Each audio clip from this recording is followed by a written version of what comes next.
जय श्री श्याम दोस्तों, आज की कहानियों में आपका स्वागत है।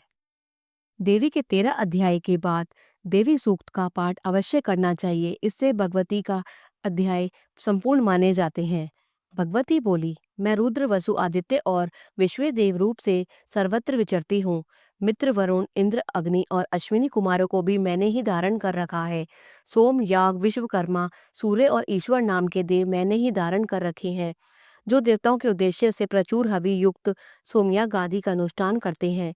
उन यजमानों का फल मुझ में विद्यमान है। इस ब्रह्मांड की अधिष्ठात्री पार्थिव और अपार्थिव देने वाली मैं ही हूँ।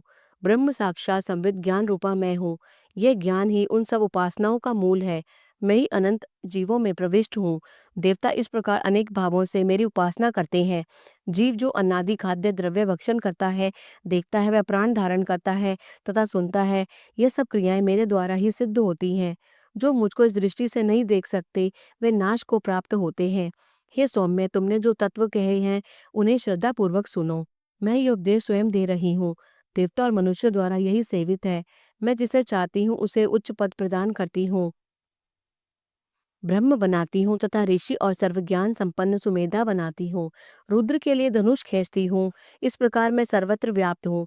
मेरी आत्मा ने जगत पिता को उत्पन्न किया।